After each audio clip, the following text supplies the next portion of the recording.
Hello, Kristin Meeks, talking to Kristin today about the IMC 639 content marketing course.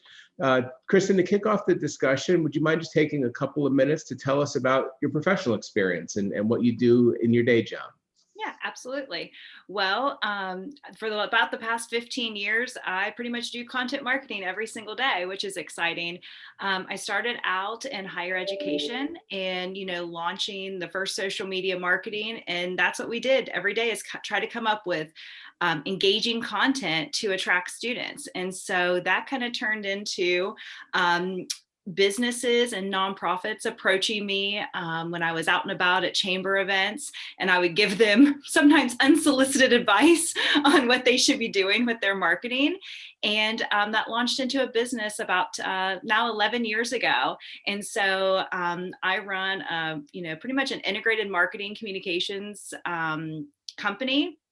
I'm a solopreneur, is like I like to say. I did not get a management degree, so I am a practitioner of marketing, and so I do it every day. I help businesses, small, medium, even some large businesses with marketing teams just be more strategic about their content marketing. I do a lot with digital marketing, but as times have changed and things continue to amaze me, I still do a lot of traditional marketing every day, and so we do a lot of integration with content marketing, whether it's print or it's digital. Great. So what makes you passionate about content marketing? Where did you fall in love with it?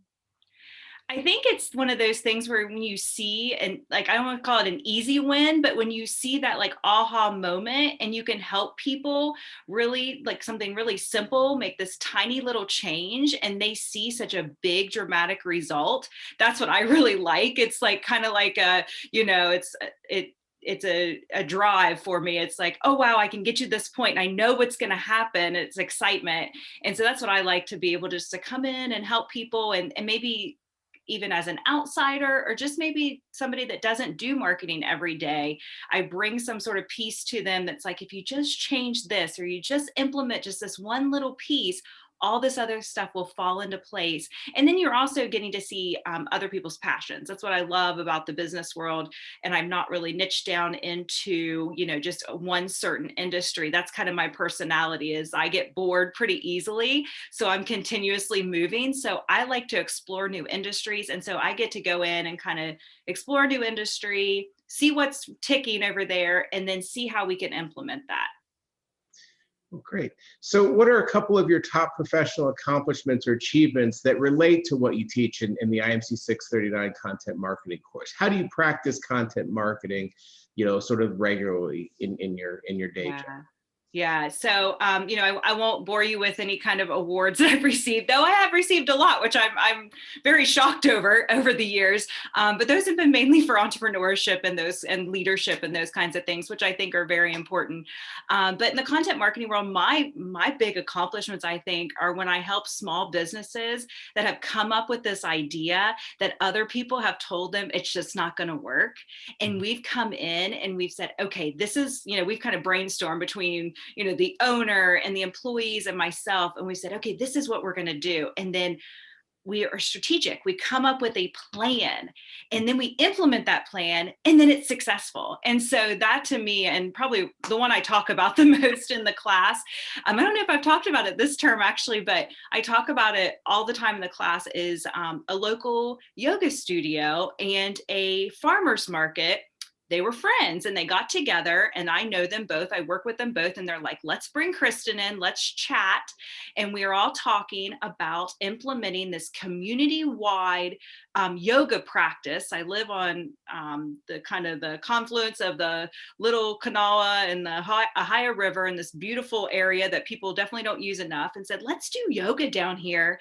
And then let's like provide, farmers market kind of things like smoothies and the ability to shop. And, everyone else, the city and all these other places have been like, oh, I just don't think people would do yoga downtown on like a Wednesday night at 6. And I'm like, oh yeah, let's do it, And I was like, we can at least see, maybe they won't, but let's be strategic.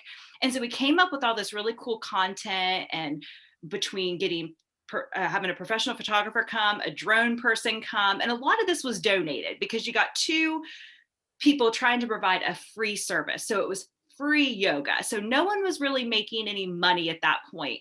And so that was kind of really cool to see the community come together. And then we started charging, or I guess she started charging $5 so then she could pay an actual teacher, not a yoga student, to do it.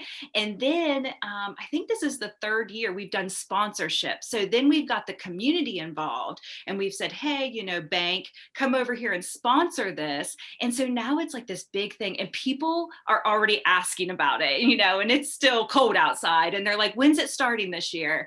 And she always gets asked to push it forward. And the farmers market they bring, like they have a wine night.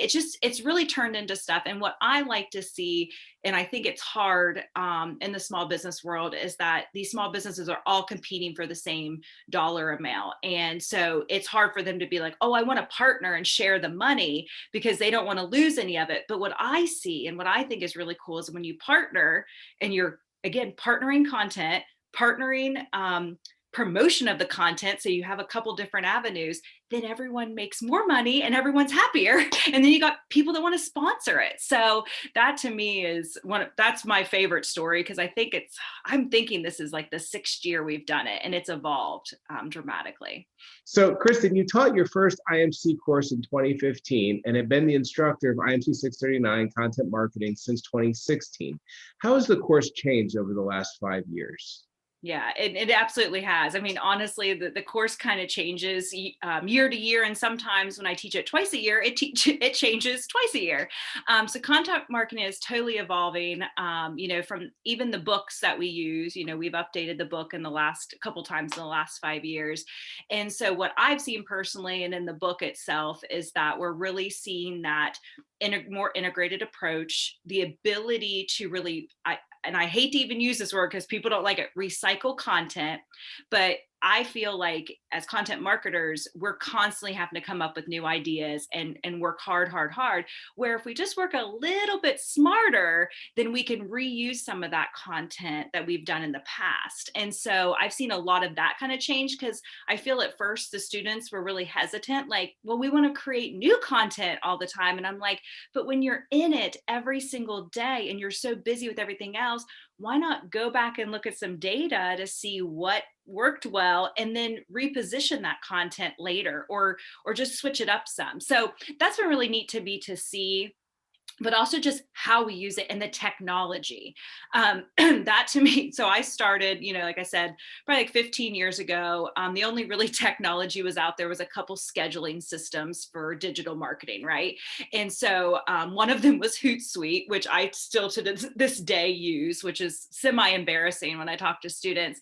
But every term, somebody brings to the table this new technology. And I always say I learn just as much from the students as they do from me, because I'm always learning. That's just the nature of the game and marketing, and definitely in content marketing and digital marketing, what I do every day, I have to constantly learn. I read all the time, but then they're bringing stuff to me and then I'm going, well, have you ever thought of this? So there's so much back and forth. And with the increase in technology I feel like I say this all the time in the class, now that certain technologies are mainstream, it's easier for some of our businesses. So I always challenge my students to either work with the business that they already, you know, currently work at, maybe find one like a small business. If they bring to the table a large, you know, like Target or something, I'll say, you know, why don't we try to find something a little bit, because you're going to need access to people, you know, so it's like, let's find somebody down the street. And so I've had people help their brothers get a business started. I've helped people, the local coffee shop, help them. And so that to me, when those technologies become mainstream enough where they are cost effective for small business, but also user friendly for us that are non-tech. You know, I always get the thing, you're techie and you're a graphic designer, neither of which I am. So I have to pretend to a point that I am. So it's like, if it's techie enough that somebody like me can jump on it, then that's going to be easy for our businesses to maintain. So I think that's the neatest part, is just watching this technology. And one of the articles, and hopefully they never, I think I did have to find a kind of new one the last couple of years, but I think it's Forbes that puts it out now. There's a top technology list for every year, and they usually put it out about December of the year before. And of course, this year it had remote working. And so that was one of the technologies essentially, is that you have to figure out how to use Zoom and how to do all this stuff. And so I thought that was really neat that that's one of the things we do is we read that article and then I'm like, okay, what two could you implement? What could you see yourself using, whether it's in your current business that you're in or the business you chose for the class, or maybe what you want to do in the future, And so I always get a lot of really great responses. Of course, AI is always a big one. But, it's interesting, especially this year with people saying, working from home and the challenges and the technology, that's been a big one. Great. So what are the top three things, if you had to boil an entire graduate course down to the top three takeaways, what are the top three things that you think that students will get out of the experience in the IMC 639 content marketing course that they can apply to their careers? Probably the first one is learning how to be strategic. Because strategy is above all. I think a lot of times we see these big brands like make a big break with content marketing and we think that they just threw it against the wall and it stuck. And it absolutely, maybe 1% of those people that happened to. And the rest, there's all this strategy and brainstorming and data. There's all this stuff behind it. So I think strategy is a big one. And then the other side of things is I always challenge them to measure it. They'll come up with this objective and I'll say, well, we need to make sure it's measurable, because if you're going to do all this work, you want to see if it works, right? You want to see if it's worth it. So measuring and being strategic. And then I think the last one is I want them to be able to, and I know students that have, is to learn something one day and then implement it the next. And that's probably the biggest, like for me, that's the biggest compliment I can get on an evaluation or just an email at the end of the term, is that we learned this and I turned around and told my boss about it and we started using it. And so to me, I'm like, that sells. I'd take the course just for that if I was looking to move up in a career, because anything that can help you look good to your boss, is worth it all the time. Yeah, absolutely. Thank you. So what should students expect as far as workload? Is the pacing of IMC 639 consistent throughout the term, or are there certain weeks that students should expect to spend more time to complete course requirements? So what we do in the course is we build every week until the last one. And so pretty much, that week 5 is the peak of the plan. And then week 6, we do a proposal to this technology and how you're going to implement it. So I think what the great thing is, we kind of build every week. And so it's not overwhelming. We really take bits and pieces.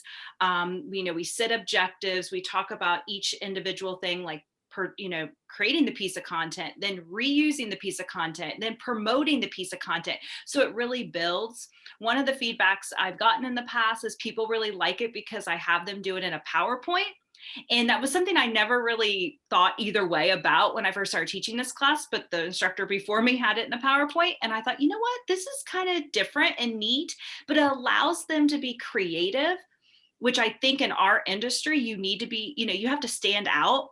And so if you're going to present something and maybe your colleague is presenting something else, learning how to use a PowerPoint even and showing off your creativity and making something work. Because a lot of times some of those strategic roadmaps I have them do, get really small. And I'm like, okay, this is how we're going to put it in here. I'm going to teach you how to do this, because when you're presenting to someone, you want to make sure they can read it too. You can't just, maybe, especially in these times, you can't just pass it around, so I teach them those kinds of things too, which I think is really great real world stuff. And so that's, so for the last one is a Word document, everything else is in PowerPoint. And so I think that's a little different. And then the building, of course, I've taken a lot of the courses, having a master's degree from this program as well.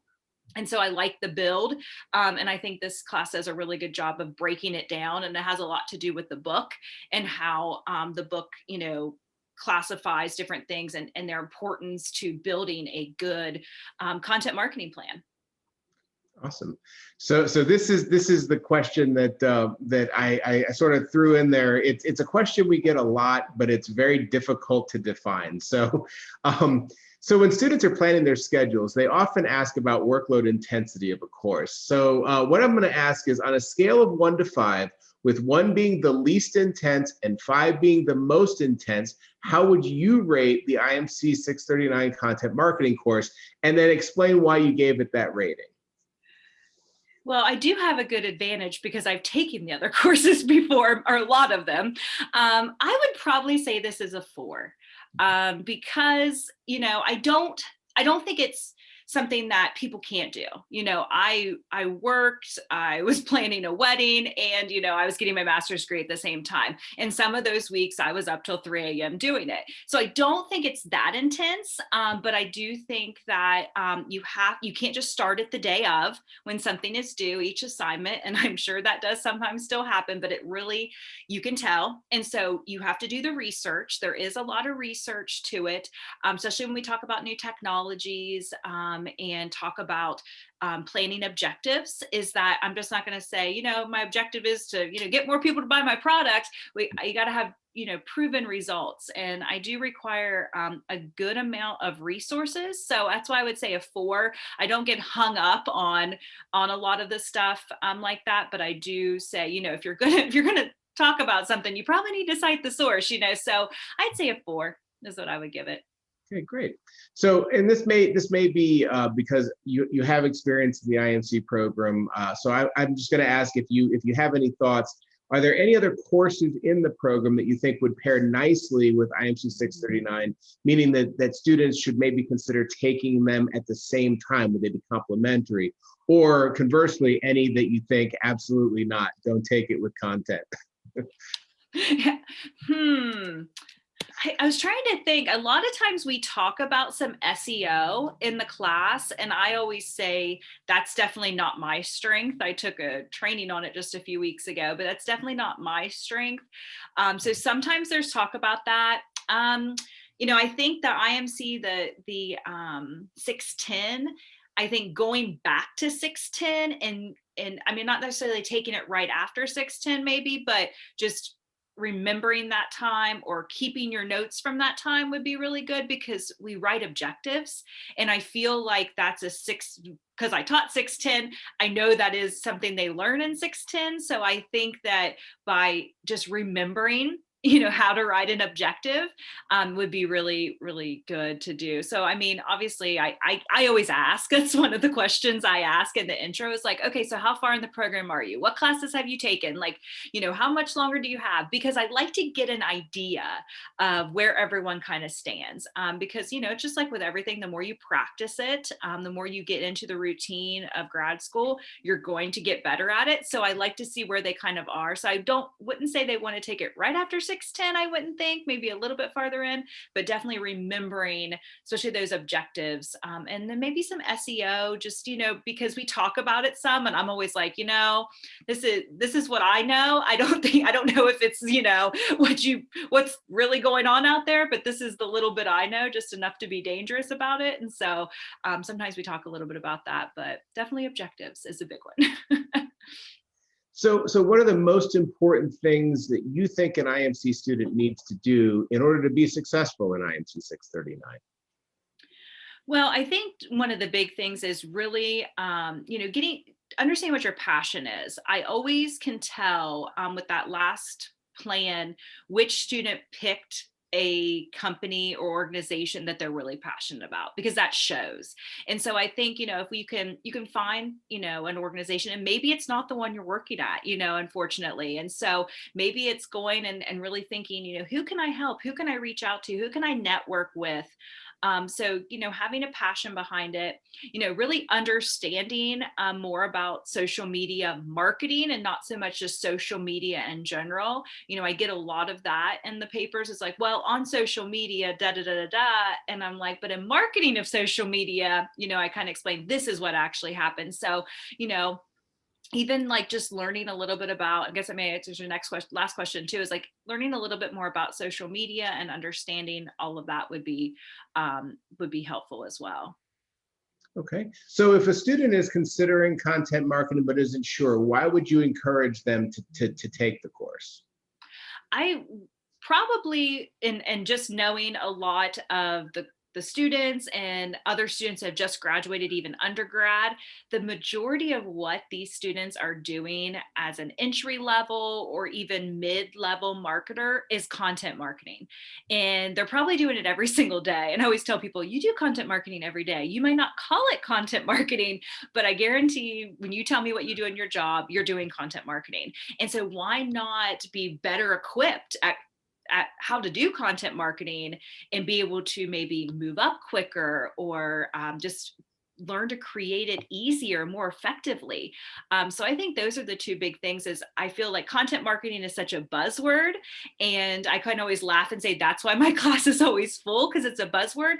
But it really is something that if you tell me, most students tell me what they do every day, I'll say, yes, that's what you're doing, content marketing, and this is some things that we learn in class that can help you, depending on what their strengths and weaknesses are. So, sometimes it's just the creativity part of things. Sometimes it's the graphics. Sometimes it's the writing. A lot of times it's the call to action. And so, we forget, we get so caught up in this, oh, I'm going to make this really pretty graphic, but it has zero call to action. And so I can go in and wherever they are, I treat them like clients essentially. And I'll say, okay, this looks really great, but here's some things that I would tweak. Think about this. And so I think the only negative feedback I ever get is that I get she asks a lot of questions. She puts questions in the papers, because I'm so used to the back and forth that I do. And I'll even put that, like, hey, I put some questions in here. You don't have to, answer me back, but think about those, or if you need to answer me back because you don't know what I mean, email me and I'll tell you what I mean more, one-on-one. Definitely a better communicator this way as well. So, sometimes they've called, I've had students call before and just said, can you clarify these questions? So I do kind of treat the students like clients and try to get them to work with their strengths. And then, we just tweak and make it better. And so in hopes that when they leave, they can take those pieces and implement them for their job, or give them to somebody, or the nonprofit they're really passionate about, they can start really using that. And I've had some really great feedback with that students have left the course and been able to implement and see a result. So that's exciting. That's great. That's actually the line of my next question. So over the years, you've had students who've been able to take what they learn in the course and apply it immediately in their jobs. Can you think of an example or two offhand that just, that shows that sort of progression from in-class learning to career application? Absolutely. And one was kind of somebody that I know the organization. So that usually does not happen. I think I have a couple local people in my class right now, but this was several years ago. And so her and I would have some, like chats back and forth, because she knew I knew her organization, and she was really trying to take this course and implement, because she saw immediately what they were missing, right? And so she was like, okay, I want to do all this stuff. And one of the feedback, we worked back and forth a lot on our papers. And so at the end, one of her feedbacks were, we weren't even using a content calendar 9 weeks ago. And I came up with one for next month, and, like a week before class ended, and I presented it to my boss, and he was like, yeah, we need to start using that. So at that basic level of an organization that has a marketing department and has, all these moving pieces, they weren't using a piece of technology I feel is very basic for content marketers. And so I think that to me, that was like, that's amazing. I hope that they're still using it. I hope that they're still implementing that, because those kinds of things are just like, I feel like aha moments, and really made her feel like, okay, if we start using this, it's going to be easier on everybody, and we're going to be more organized, and our content's going to be better. So that's probably the one. When we were talking about getting some stories, I'm like, that's the one that sticks out to me most, because it was just really, she was really passionate about, just bringing this stuff home. And a lot of times they don't realize, when they first start, it's like, well, maybe I'll, help this, they ask, oh, should I help this business or should I help this business? And we kind of go back and forth on email, and I help them decide. And then they come back 6 weeks later and say, I'm so glad I ended up with this one, because then I was able to, give it to them and they were able to do this. And then sometimes I hear from them even, a year after the course, or at Integrate. Several times at Integrate, I've had them come up and say, I loved your course, like what I learned. I was able to like go back into that meeting and just be more confident. I think that's a big thing too, is, I feel like content marketing is educational marketing. And so it gives people a sense of confidence. And if they can present that and then sell their products and services that way, that's just going to benefit everybody. Great. So talk a little bit about your personal teaching style. How do you meaningfully engage students in your courses? Well, I love a good story. And I always say that. I'm always like, I love a good story. I'm going to tell a story. And so hopefully, and I don't think I've ever got any bad feedback about my stories. So that's a good sign, because I'm going to find one person that's like, she needs to quit it with the stories. But that's what I do. I tell stories about something similar that I've seen, whether it was firsthand or, a client, or maybe a competitor's client. And I tell a story and like, this is what we did. This is how it worked or didn't work. And this seems very similar to what you're doing. And the feedback I get is that's very helpful to people. And so I'm a natural storyteller anyway. And so I kind of, something when I'm reading their discussion or something, I'll think, oh, that reminds me of XYZ. And so then I'll tell the story about how we did it. And a lot of times, they'll come back and be like, oh, that was a great idea. And I ended up, like, one of the stories I always tell is about, I think they have 4 locations. It's a bank, and they had the HR director doing marketing. They now have a marketing director. We've made them enough money. Now they have a marketing director. But I was like, let's get a committee. Like, you've got all these young people running around and they're all doing like amazing things in the community. Like, let's get a committee. And they were just like, oh yeah, okay, yeah. So they brought these people in, and we went with it for years with this committee, just driving the content marketing. And I've told that story several times because they get frustrated because they're the marketing, or they're the HR director doing marketing, so they get it when I say that, the HR director is doing marketing. That's an issue. We need to get them. And then, I was able to build it so then they could hire a marketing director. And I think she even has an assistant now. And that's been, 7 or 8 years ago now. But, I think those stories is like, oh, well, if they can do that at a, 4-branch bank in Appalachia, then we can definitely do it over here. And so I think that's kind of my teaching style, so to speak, is that, I tell stories. I really try to engage. I'm a communicator, and I'm always like, I'm very tough on other people's communication because I overly communicate, if anything. And so I always tell them, if you do not get an email back from me, like, I even send a thank you email if you send something, because I want you to acknowledge that I've got it, because that's always my fear, is like, did they not get that? I haven't heard anything. And you don't want to bug anybody, but you also don't want to, have them miss out on something. So I always try to communicate. And like I said, I try to treat them like I do my clients.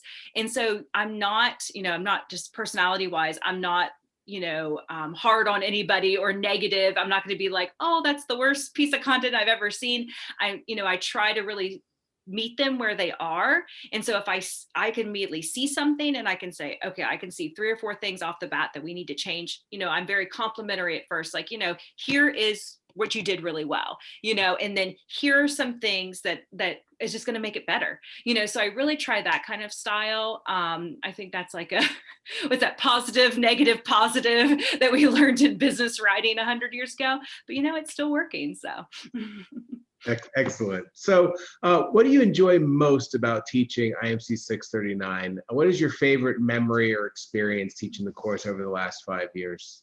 Oh my gosh. So I really love the day-to-day, which I feel like I always, when I say that to other people about teaching, they're like, oh, really? But I like the day-to-day because you always have something new to talk to someone about. I love the meeting of new people. I feel like I've met so many people that, even like I pick their brains, like marketers at these big companies that I would never get a chance to talk to. And I will ask them specific things like, well, what do you guys do about this? I get to experience that because there's students from from all over. I think I even have somebody international this term. And so I'm like, I have them from everywhere. And so it's really neat to see where other people are. There's students that are in their entry level, and then there's students that have been in the industry, 20, 30 years. And so it's really neat to see that. And so, I think one of my favorite memories is integrate and just being able to actually meet the students, which I think is really cool. But I always encourage them, and they're starting to now because we're at the end of the term. I encourage them to find me on LinkedIn, follow me on Instagram, wherever you are, find me. And continue the conversation and continue to reach out. And I've even had some students like send me business and say, my company wants to work with you. And so, I've had that over the years. So it's really, I feel like, what you put out there really comes back. And so I try to, I'm passionate about it anyway, but I try to, really foster those relationships just like I would in the business world. And I love to meet the students, whether it's through LinkedIn or through Integrate, face to face. And that's just been really rewarding and fun for me. Different. I taught prior to this in a classroom. I've taught online before. But I definitely think having students that, they're tied to an institute, but they're from everywhere. And so when I've taught online before, they've all lived in the same city, essentially, so now it's like we can bring all these new experiences together. And like I said, I learn more, probably just as much or maybe more from them than they do from me, because, I'm always asking questions and interested in, what's going on in the other parts of the world. And marketing looks different geographically. So we're always chatting and talking, and I like it when discussions go that direction for sure. That's actually an interesting point. So I'll share a story with you. Early on, the IMC program, we were very regional, and I remember those early courses back in the early 2000s. They'd focus on things like the billboard down on Beechhurst, and which is a local street here in Morgantown. Mm-hmm. And it was interesting because you could sort of chart the evolution of the program by how those discussions became broader. They went from sort of local to regional to national to global, and that's an interesting point, and one that I think is often overlooked in education, because we do get used to dealing with students that are kind of right in front of us with shared experiences, and programs like the IMC program are able to bring students in with so many disparate experiences, and it's an interesting thing. So